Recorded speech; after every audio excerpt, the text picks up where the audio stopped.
TrekWars, Duels Across the Stars, Episode 26, Empok Nor's Revenge, Top 5 Star Bases.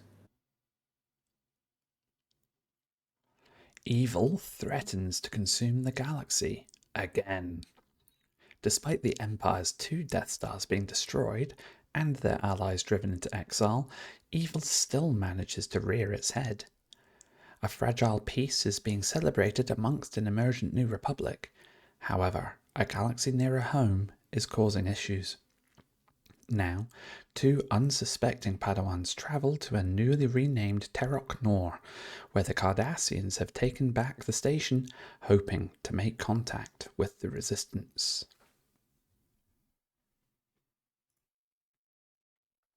Hello, welcome to our 26th episode, where Wow. we will be ranking and discussing our tops, and where we will be ranking our Stop top. stuff. Yes, yeah, with lots of S's in this one today. So it will be our top 5 Star Trek and or Star Wars space stations. Roger, roger. So there's a few out there. It's been on a long list for ages, and then we were talking in a live stream that we wanted to discuss this and rank these and see how they were, and here we are. So, do you have anything to say, Olympus, before we carry on, or I say any more? This is going to be an interesting one. I struggled a little bit. I said that with some topics more than others. There are loads of great space stations or star bases, whatever you want to call them, that's scattered across both franchises. But I'm not going to lie, I struggled a bit in terms of getting a sort of top 5 nailed down, because maybe I'm wrong, and hopefully your choices bring to life for me a bit that I am wrong, but I feel very much like in the main sort of canon across both these franchises, star bases or space stations are awfully underutilized. I completely agree, or at least especially in one franchise more than others. But yeah, I don't want to, let's say, predict the score, because we don't know what the score is going to get, but we don't even want to hint that what it might be yet. So,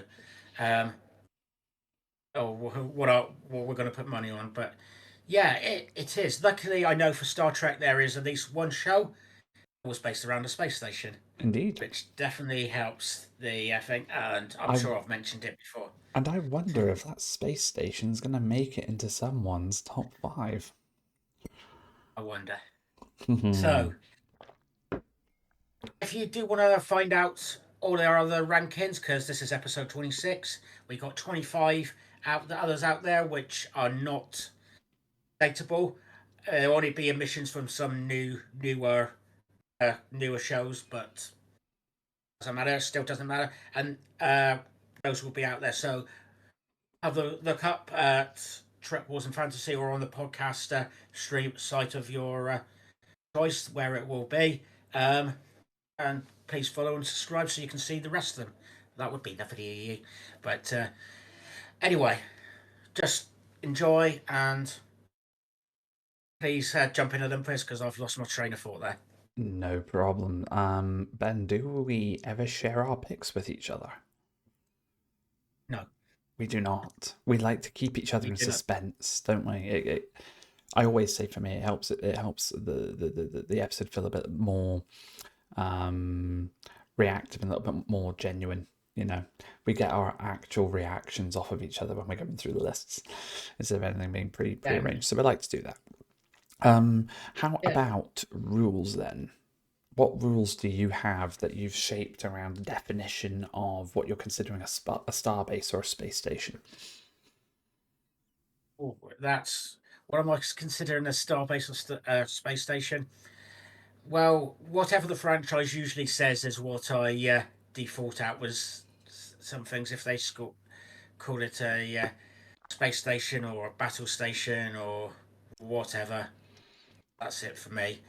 For most ones, it's usually something in an orbit or something in outer space where it's not really meant to long distances. There is an exception to the rule, and hopefully we will work that out when we get there and use that. So that was comes back to the first comment. Third one, it's usually it's usually something that's not a ship that doesn't usually move fast or is meant to be in an orbit or in a stationary esque position. Um, I know stationary is relative because everything's moving, but it's relative to Stationary anything relative else. to the universal constant. Yes, but yeah, it's and if the franchise considered it a starship, then it definitely doesn't get in. It has to move. And there was one that I thought was a starship, and then sorry, it was thought was a space station. Up until I was doing my research and realised it was a starship, and it was just like, oh, for pity's sake. Anyway, what's your rules there, Mr. Olympus? Very, very similar. I've used the logic of stationary in orbit, doesn't really move kind of thing, as my starting point, and then on top of that, anything which is referenced as a starbase or a battle station or a space station in either franchise. So between those two things, because that means sometimes you'd have one that maybe acts more like a ship but is called a starbase or a space station. That would count to me as a starbase or a space station. That's fair enough. Um, and just for reference, I did start doing a list earlier today of my things, and I was starting to rate it on certain subjects on like look, interior, and there was something and originality. So that is in consideration, but I forgot to take my notes up with me, and I had to hastily remember what it was, what the order was, and so for me, look is important. Uh, Originality is important. So if it's a generic one, it doesn't necessarily do quite as well as maybe some of the other ones. And yeah, the interior is important as well for that. So that was just to avoid me just getting pictures and going, oh, that looks pretty. And picking that. For me, it had to be like a all round good egg. Brilliant. So, anyway, after my one, so Olympus, what is your number 5 pick? So I'm going to continue with the thought on eggs and talk about a space station that could crack planets like eggs, and that is not a moon, but the Death Star 1 from Star Wars: A New Hope. If you didn't say moon, I was going to go which version. So, Yeah. So this one is obviously the sort of galactic super weapon of the Empire in the original movie. I was about to say trilogy, but the original movie, even before it was called A New Hope, about the size of a small moon, and had firepower that could literally obliterate an entire planet. Very, very deadly, making a very big, scary point to all the people that live in the galaxy that the Empire are not to be trifled with, because they'll annihilate you and not think anything of it. And of course, it did have that phenomenal weakness where you had to shoot a missile just at the right point down this little tube, and it would find its way to the main reactor and blow the thing to smithereens. Orso, was it Orso, the name of the engineer? Urso. Urso. Thank you to Urso. Oh, not Jyn Urso. No, Jin's the main character in Rogue One. It's her she's dad. It's her dad. Her dad.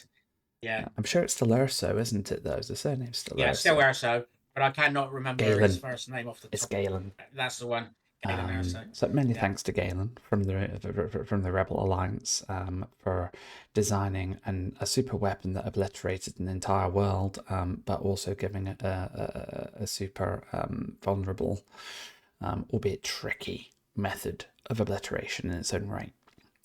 So that is my number 5 pick. Definitely. And I like that. At the moment, I don't have much to say to that, so I wonder why. I have no idea why.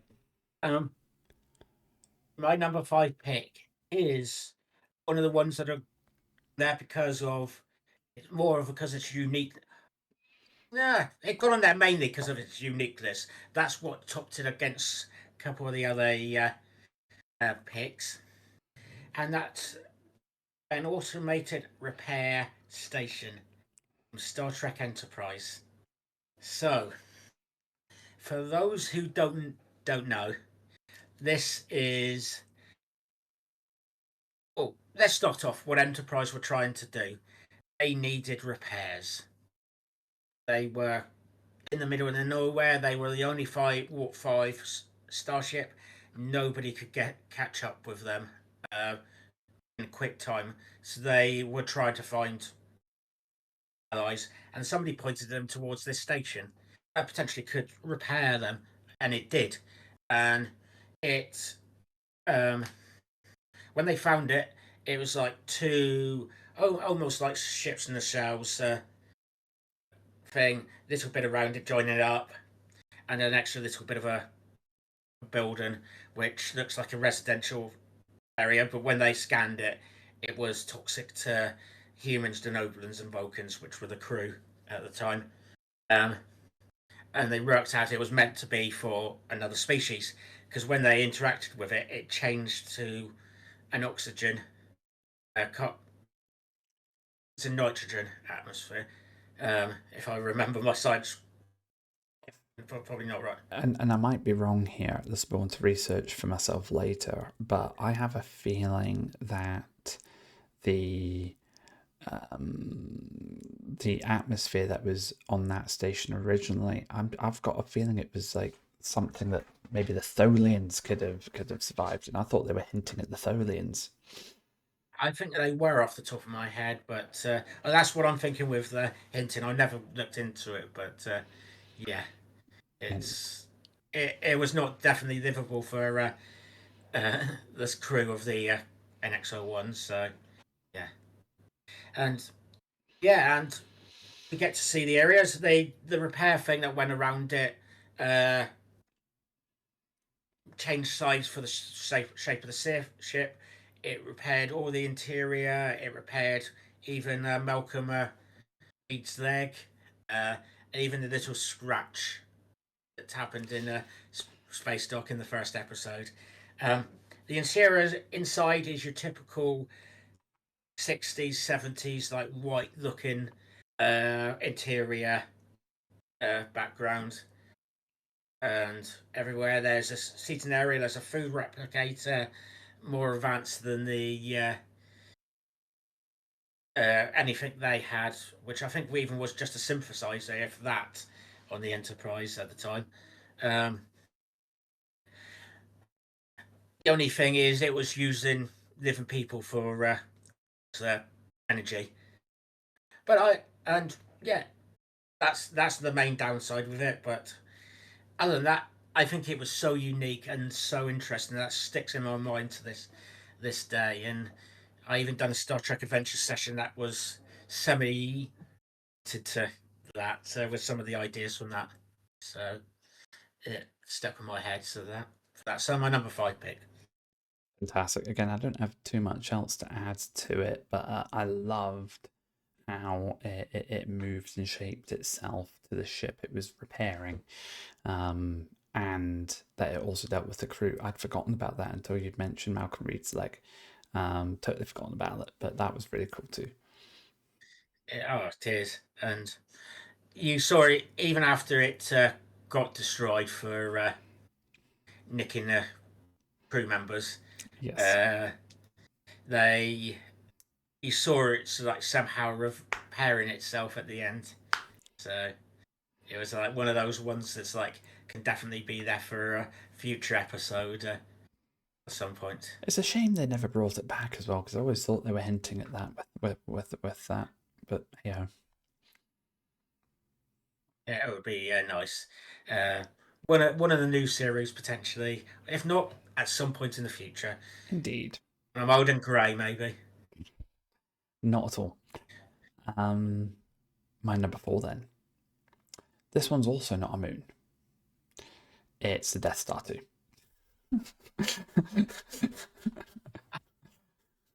Totally unoriginal. Oh god. Okay. It trumps the Death Star 1 purely because it was bigger and it was more powerful. As if it had to be more powerful as well. I mean, it could. The first one could destroy a planet. What was this one meant to be doing more than that? But hey ho. Yeah. It appeared in Return of the Jedi, partially completed. So you got to see a lot of the cool sort of scaffolding, and it almost came across like more like a crescent moon kind of thing, which was a really cool view of it. And with it being like that, you got a lot more cool views from on that station as well, especially from the sort of throne room of the Emperor. You get to see the battle between Luke and Vader, and Luke and the Emperor. You get to see the starships attacking each other through the windows as well. It all really built up. It was a lovely set, a lovely sequence. It was, and seeing it on the, oh, I was about to say Forest Moon of Endor, but the other moon of Endor that's got a bit, not necessarily got a bit more water, but you have the water. And they were going for Yeah, it, it looked really good in that. Just the ruins. I think I've mentioned on a previous episode, or several to be honest. I like ruins. you're mentioning the ruins of it on the other moon that we get to see with Yeah, Rey and everyone, and that whole sequence as well was amazing. It was great to see it there again. I mean, even destroyed in pieces on the horizon, it still looks menacing. Albeit it it's a does. sphere, it looks really intimidating. Oh, definitely. Oh, yeah. As I said, yeah, I've mentioned in other episodes. I love ruins. I love walking around ruins, whether it's old pillboxes that standing in the UK, and even I can remember one on a French beach when I was over there on holiday as a kid, or Pompeii, or whatever castles of those as well. But yeah, and former Death Stars. So, Of course. What's your number so 4? I'm going to go nearer to home, and this one is in orbit of Jupiter. I believe right at this moment, possibly.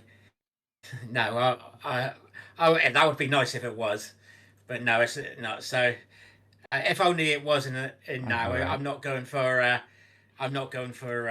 the Voyager probes or anything like that, or space Beeger. stations. I'm going, yeah, I'm going to go for Jupiter Station. The reason this is one of the nicest stations. It's in the top 5 list, but it's one of the nicest stations around, and it's pretty unique in the way it's designed because it's almost like this. It's got like 6 of the circular uh, dishes from like starships, stacked 3 stacked on each other, and then 3 on another side, um, attaching together with looks like not satellite dishes, but almost with like solar panels on it. Um, Attached to it, and a few antennas as well. The reason this is so low is because those uh, dishes, not dishes, but the main buildings, like three stacked on each other, are almost you see them in all the starships. You don't see it in the star bases, but I suppose that's one of my uniqueness score. lost a couple of points because of that. It's almost like they're saucer So sections, aren't they? yeah, yeah, that's the word I was trying to find. Saucer sections, There you go. but goes into station, and I absolutely love it. And another reason it lost points is because we don't really get to see much of the interior other than going to Doctor's the creator of Zimmerman? the EMHs and Zimmerman? Zimmerman. I didn't say that right, but yeah, Zimmerman. Yeah. Yeah. And the thing is, there's so many Zimmermans around. It's like It's almost in the like Star Trek. Soons, isn't it? If it's Yeah. not a Soon, it's a Zimmerman.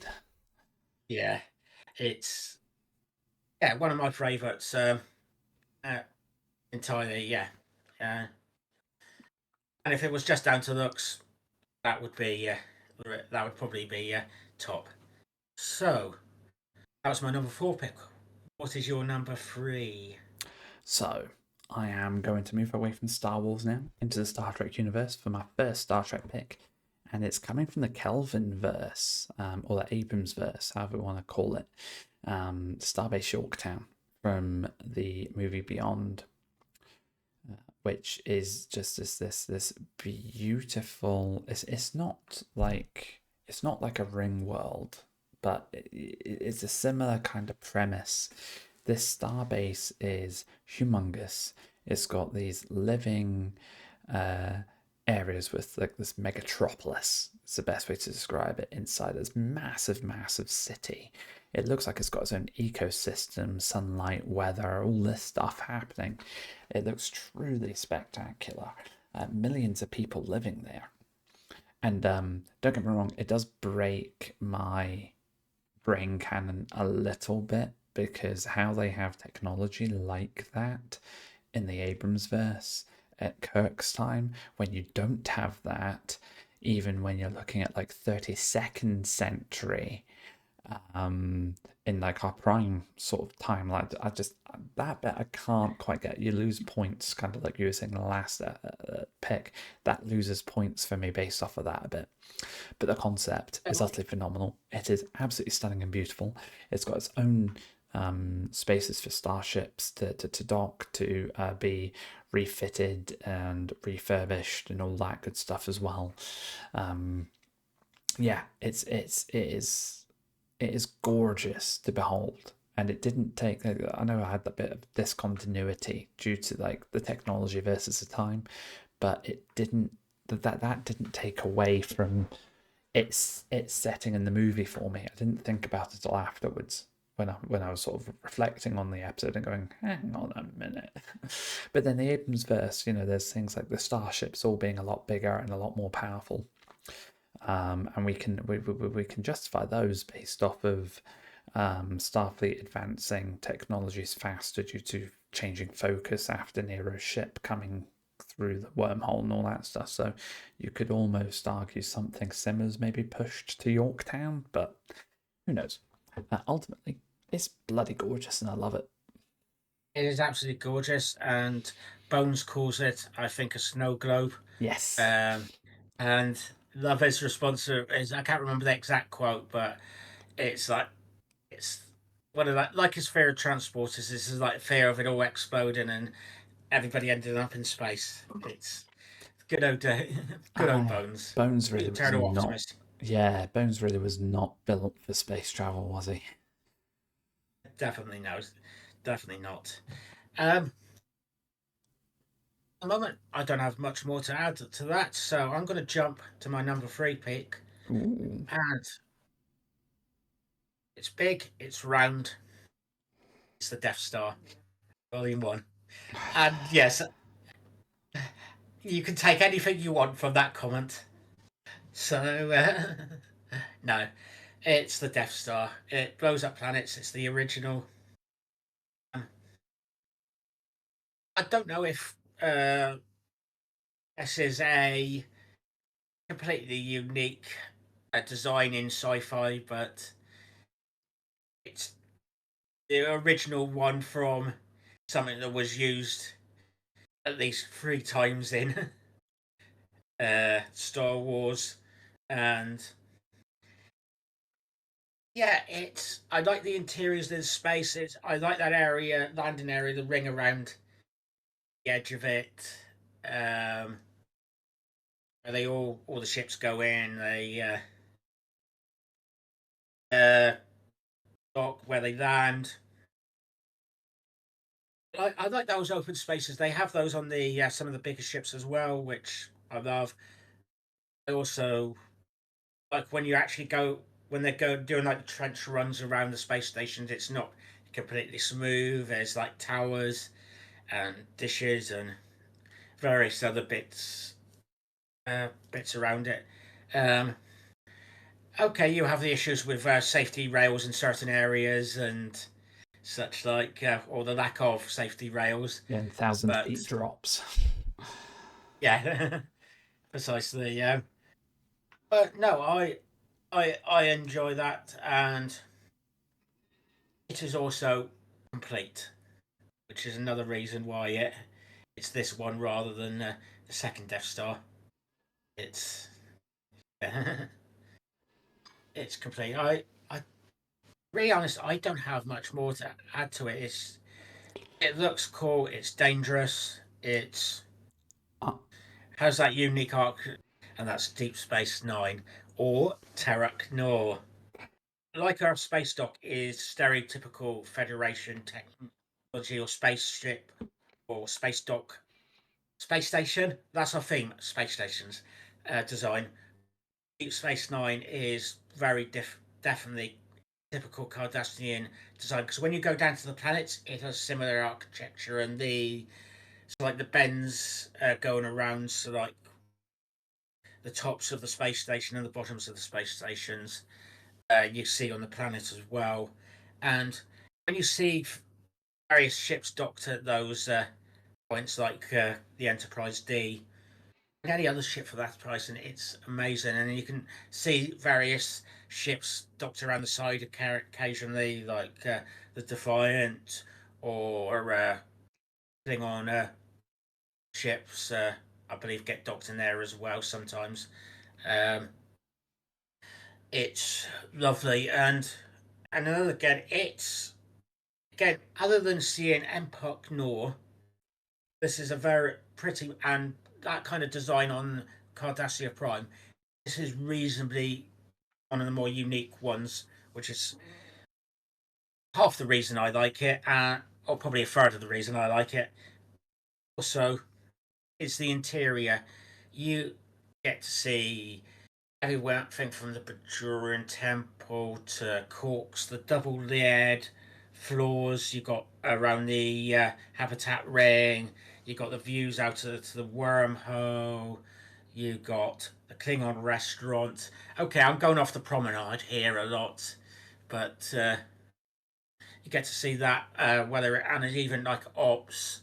Um, the prison cells are not necessarily different, but it's has its own charm to it. It you get to say very as it was a show, you got to see a lot more of it than you would necessarily the Death Star or Jupiter Station or our space dock. Um, okay, Earth Today Stroke you get to see through a game, but then again, you can also see Deep Space Nine through the game as well. So it's quite nice for me. Do you have any thoughts other than Ben? Why is it just at number two? Especially seeing as it's my number one. Yes. Oh, And I bet you good. didn't see Wow. that coming. No, I didn't actually. Yeah, it is no surprise that anyone who's been watching or listening to these episodes for a while now, you all know I appreciate Deep Space Nine, but I came to it very late, um, and therefore it's not left as much of an impact on me as say the Next Generation, Voyager, Enterprise, etc. But that space station. This is going to mirror a lot of what you've just said, Ben. But that space station is so utterly unique, and strikes such a what's the word I'm looking for? It strikes such a persona in its own right, its own characterization, I'll say. It's not the words I'm looking for, but what I'm trying to get around to saying is it is unlike anything else that I've seen in Star Trek before the first time I saw Deep Space Nine, and that's saying something. There'd been a lot of Star Trek by that point, and it was utterly and is utterly beautiful, exterior and interior. That promenade is amazing, and it was brilliant when Star Trek Online released an update for the first time, and you could go visit Deep Space Nine. And I remember going there being, this is really cool. Exterior looks just like it. Interior, yeah, that's cool, but it feels a bit, it's evolved a bit, hasn't it? It's a bit different. And then, oh, I don't know how many years ago it was, they did a big project and rebuilt the interior of Deep Space Nine from the ground up and basically turned it into a replica of the show. I love going there now. Any chance I get, I'll go along the promenade, go into Quarks, have a look at the cells where Odo kept people locked up. Have a little walk around the top section of the promenade as well. Again, the views you get outside, it's just utterly brilliant. It is.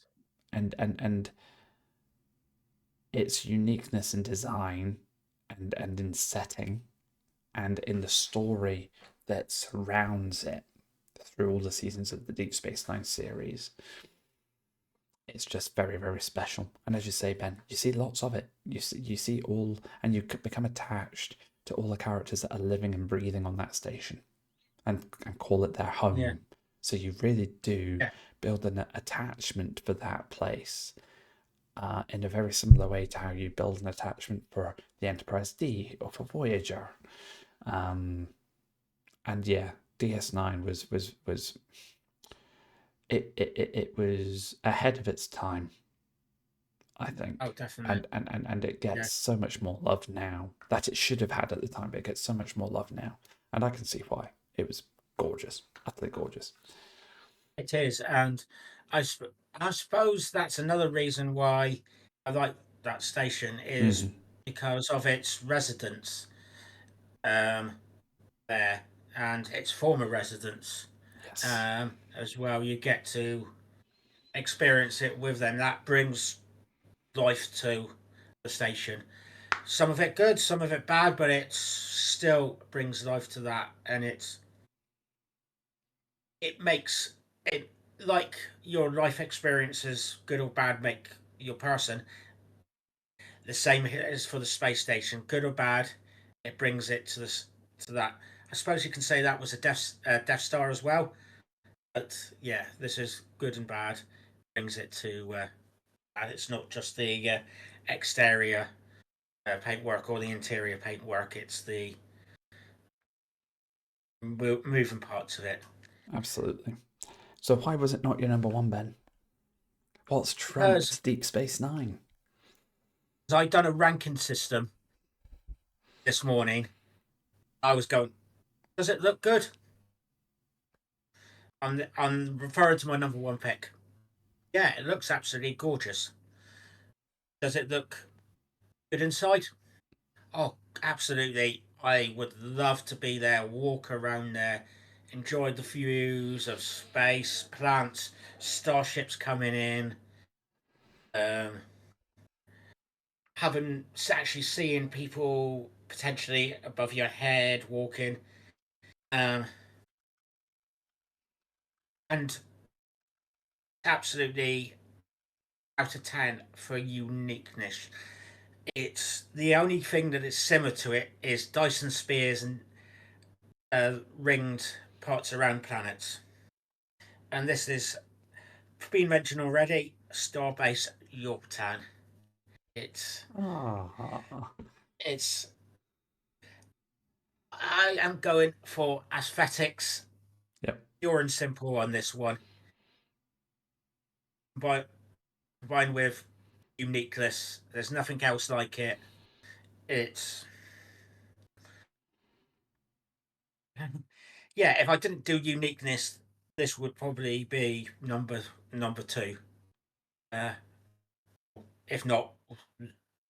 Well, actually, no. This would probably be number 5, to be honest, if it wasn't for uniqueness.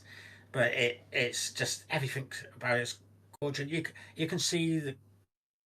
It's almost like Starfleet Academy. You get to walk around the parks and the greenery. You see people, and it's so sci. Yeah, it's the sci-fi bit of again having all the walkways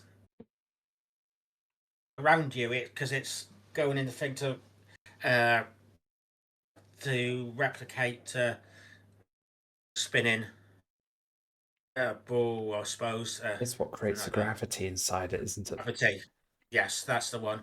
Yeah, I knew I was trying to get to a point on that, and that was it. That was the point. Um, it. Yeah, I love it, and I suppose there was a reason why I didn't pick a Dyson Sphere because I don't think that's a space station, but it's love it. Absolutely gorgeous. That it's pure and simple gorgeous.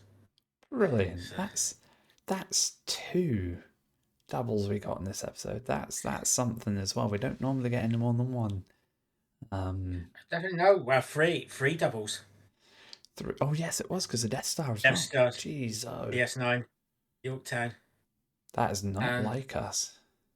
it's absolutely not. There's usually a lot more of that. And luckily, not quite the last minute, but my Earth space stock was there for consideration in the top Ooh. 6. That was not far off being there as well. We've got a very similar taste in star bases and star space stations. Yeah, definitely. It's absolutely I'm surprised. So before I tell you what, we're on honourable mentions, and then we'll mention the scores. But go for it. Right. So honourable mentions. I had Jupiter Station. That was number 6 for me. I had Starbase 1. Which you see a bit in Discovery, then you see it in a bit of a different light in Strange New Worlds a couple of times. I prefer the Strange New Worlds version of it. It's just again, it's like pre-mushroom design. I kind of think of it as, and it's nice in its own way, especially when you get a bit of the history behind how those semicircular sort of pods on the outsides where they came from and what they are. That's nice. Starfleet Museum from Picard season 3. very good. Again, mushroom design. Get the Enterprise D flying out of it. I mean, that just I shiver every time I think of that. And also, obviously, the specific side of having those docking rings on the outside of it as well was unique, which was nice too. And the last one I've got is the Starfleet HQ in the 32nd century, because that's that's nice. It's like a multi-function. It can split out and fly off into different starships, but it's very much designed as a primary purpose as a very, very large space station. Absolutely, it's like the Death Star. It can be moved, and at a bit more speed than let's say DS9 can be. So yeah, I suppose my honorary mentions. I'm going to go for the Borg Unimatrix 01. Unimatrix 01. Um, it's vast. It's exactly what if the Borg made space stations. This is it. It's it's scary. It's unique in sci-fi. It's not unique for the Borg because it looks very Borgish, which is why it probably didn't get on my list. We haven't seen the inside, but I can guess that. But love it. K7. Yeah. That's nice. And the K series there. Uh, I like the way that they've got little separate sources of as if you can add it onto the space station and make new bits as you go along or extend it. Um, Unfortunately, I do have a bias necessarily towards stuff that I was either brought up with or stuff that looks a bit more modern. So unfortunately, it didn't quite make it to my list. Um, and then there's like from Star Wars: The Old Republic Carrick Station, where you uh, go in between going to planets, and it's the like an inner ring, a bar in the middle. There's an access to VIP section, and then you have like 4 sections around. You don't have corners in a ring, but basically, if there was, in 4 quadrants around it for certain bits. Um, And that then was interesting.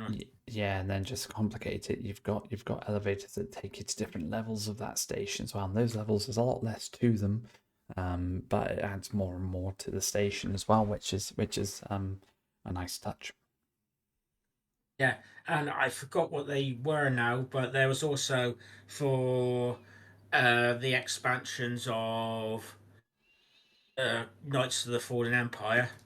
You had some like a mini space stations that were above each planet, put there by the Internal Empire, and I forgot what the names are, but they were like ended up was like mini dungeons with them doing that, or mini flashpoints as they call them in Star Wars: The Old Republic. But the outsides in my head are not particularly nice to me, and it's Star Fortresses. Star Fortress says thank you.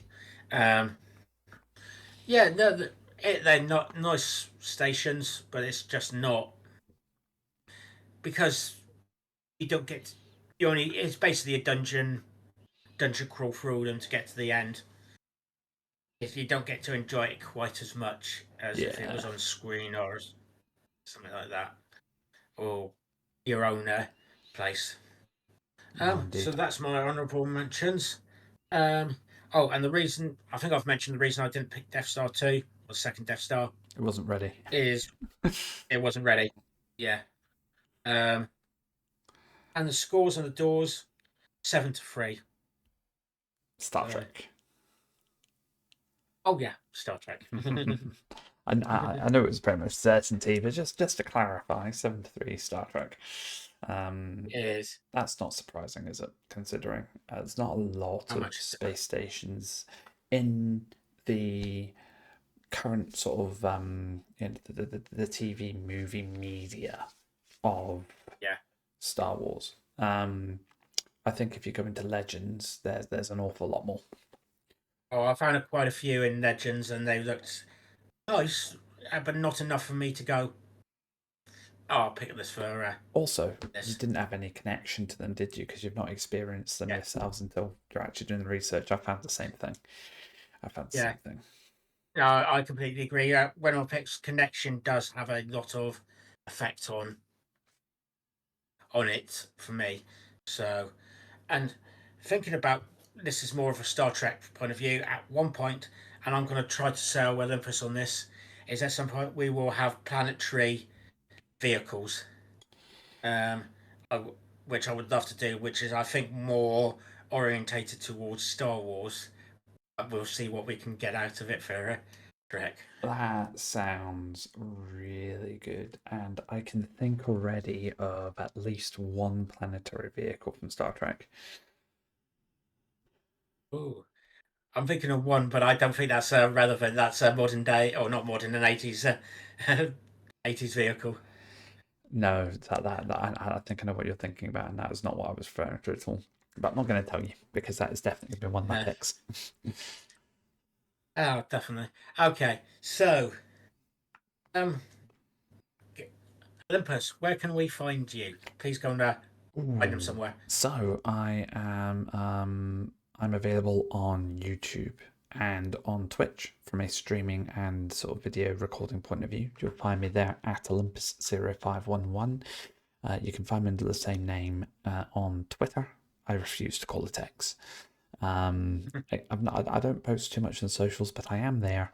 Yeah, it's been a very busy time recently, but I'm very slowly building up some streaming again. A massive part and thanks to Ben here. So thank you again, Ben, because I'm really loving the sort of dual streams we're doing together. So I and liked watching your stream, so it's one of the reasons I suppose we got to know each other was It through is. streaming. So yeah. Oh, lovely. Oh, What about you? Where can we find you, mate? so, yeah. I'm at TrekWars and Fantasy on Twitter. Oh, actually, sorry. On Twitter, it's TrekWars Fantasy.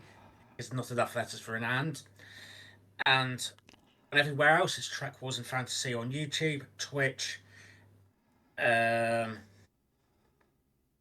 probably lots of other things which I cannot think of.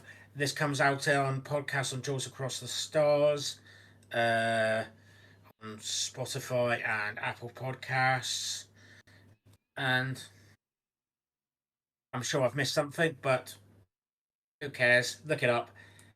It will be somewhere. So Exactly. no, well, I've enjoyed it. I'm pleased that if you've got this far, you must be engaged. So please put your own top 5 in the comment section below. That would be amazing to see. We will get involved in the comments with you guys. So please get your posts on there too. Thank you for watching, and may the force be with you. May the force be with you. Moopsy.